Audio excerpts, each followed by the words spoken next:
Good evening, I'm Steve Hensley. Two COVID-19 pandemic-related issues were debated by lawmakers recently. One involved the state of emergency, which set up everything from restrictions to federal help and unemployment.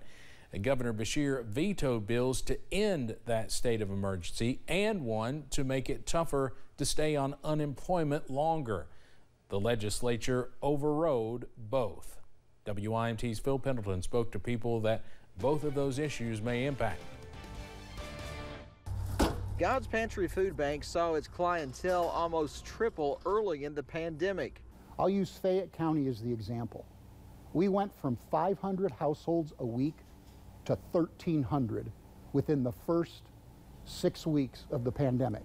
More federal help in the wake of a state of emergency brought those numbers down. Would an individual prefer to buy groceries at a grocery store rather than coming to an emergency food bank for food? Absolutely. The legislature passed Senate Joint Resolution 150, which would end the COVID-19 state of emergency almost immediately. That's earlier than Governor Baffert wanted. Right now, it's scheduled to end on April 15th. But some say ending it will also end $50 million worth of SNAP benefits. But make no mistake, SNAP is an important part of the hunger safety net, and it helps Kentuckians who can't put nutritious food on their table. Governor Baffert blasted the legislature in overriding these vetoes, saying that they're simply kicking Kentuckians while they are down. He said Kentucky stands to be one of the least helpful states for those who lose their jobs through no fault of their own. House Bill 4 reduces the amount of time someone can receive benefits after losing their jobs. The Kentucky Chamber of Commerce supports it because of the large number of employers who have been struggling to find workers. We have a pretty serious workforce participation issue in Kentucky. We have around 160,000 jobs open in Kentucky right now. Shanks says there is a provision in the bill that will give someone more unemployment if they get education or more certification. In Frankfort, Phil Pendleton, WYMT Mountain News. Senate leadership says there are other ways to help with federal benefits than a gubernatorial state of emergency. Bob Baffert's legal team is weighing options after another legal setback. A judge denied the horse trainer's request to block a suspension from the Kentucky Horse Racing Commission. The commission voted to suspend Baffert because his horse Medina Spirit failed a Derby Day drug test. Baffert's suspension is set to begin April 4th. He could appeal the decision.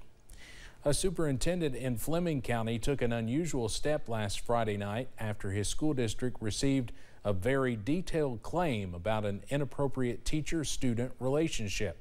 The Herald-Leader reports that Superintendent Brian Kreisman issued a news release encouraging people to report on any inappropriate teacher-student relationships, sexual harassment, assault of students, or unwanted contact. Since his request was announced, several stories are already being looked into. Kreisman told the Herald-Leader, quote, "We don't turn a blind eye to it. We have to investigate it."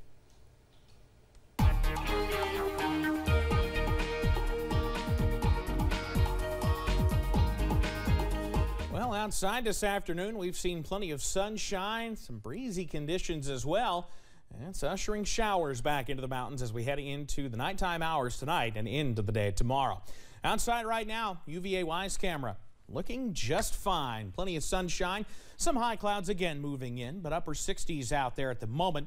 I-64 camera at Moorhead. Some broken clouds as we continue to see some higher, thicker clouds begin to work in. That hasn't hurt temperatures at all. We've checked in out in Hazard at 77, 76 Jackson, 75 Irvin and Prestonsburg. Same thing down in Middlesboro. So we are all in the low to mid 70s this afternoon.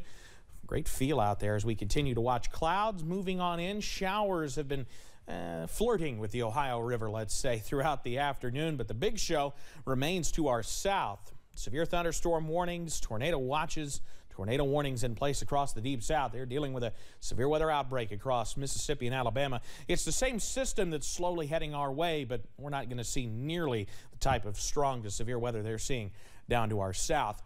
Either way, you'll definitely want to keep that WYMT weather app handy, not just for this week, but also as we head into the more active spring severe weather season.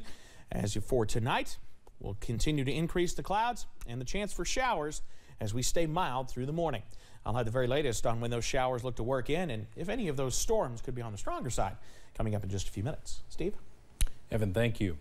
For World Water Day, 5th grade students at Lemons Mill Elementary are taking up a cause to spread awareness and help those around the world who do not have access to clean water.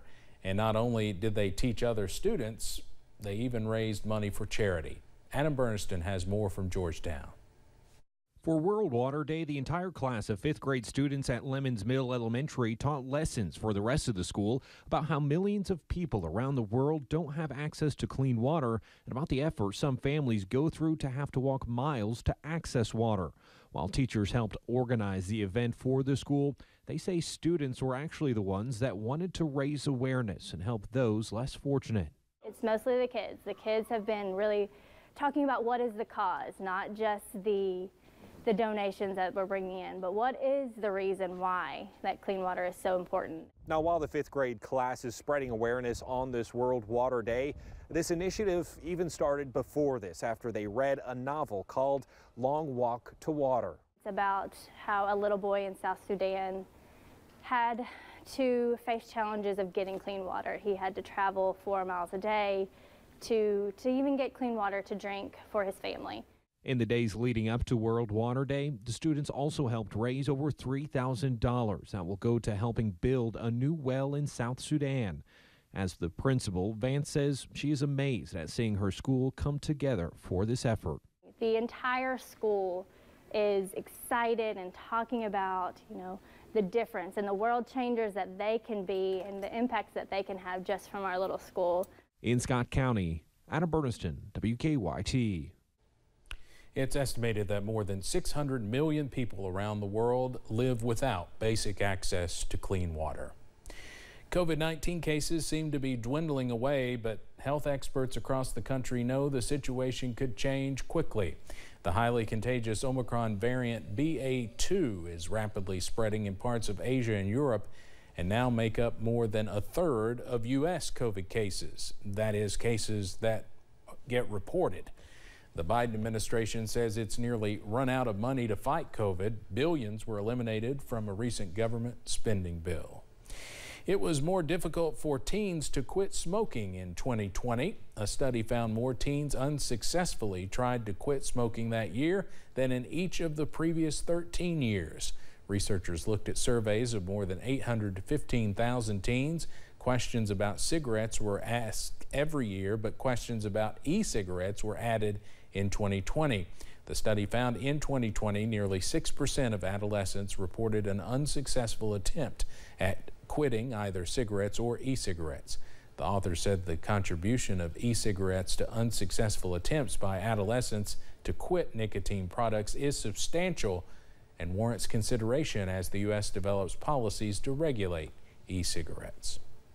It's National Agriculture Day, a day to recognize America's farming families and the goods they share. To celebrate, the Agriculture Council of America brought rural living to our nation's capital. Our D.C. Bureau reporter Kristen Casper brings us a look. I'm told this is the first time farm equipment like this has been rolled out and parked here on the National Mall. Now, there's no crops, but there are plenty of opportunities to learn about American agriculture. Cruise around in a car made of hemp, so the hemp is the inside.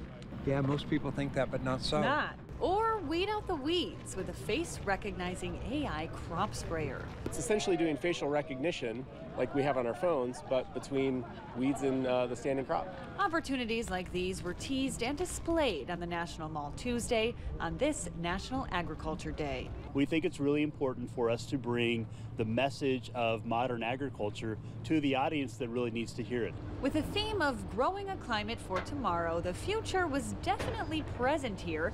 AGCO showed off their planting robot prototype Xavier, who's part of a swarm of programmable seeders. I bet we could have sold a dozen of these today easily, but at this point they're not for sale. The overall goal, recruitment and education, especially as the industry continues to feel the prick of the pandemic with worker shortages and supply chain issues. USDA Secretary Tom Vilsack optimistically addressed these issues in prepared remarks during the event. The reality is that the United States and its economy is growing at a faster rate than any other developed country in the world, including China.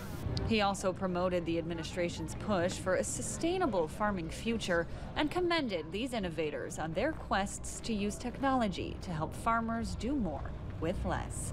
Reporting in Washington, I'm Kristen Casper. The queen of country music may soon be hitting Broadway. During a recent appearance on Mr. Nashville Talks, Dolly Parton said she's always wanted to do a musical about her life. However, plans had to be put to the side due to the COVID-19 pandemic, and now she's focusing on a possible feature film. The legendary singer-songwriter also says she would like to see Kristen Chenoweth portray her, calling her, quote, absolutely fantastic. In addition to planning this possible production, Parton has also become an author. Her first novel is titled Run, Rose, Run. Coming up on Mountain News at 5:30, looking to save money as you feel the pinch of rising prices at the pump. We've got tips and strategies to help you cut your gas costs. All I can tell you is, even though that Dolly Parton movie may not be even written yet, Dakota's already got tickets. Showers remain possible as we head into tonight. The cool down, though, follows that temporary warm-up. We got the very latest on the way next.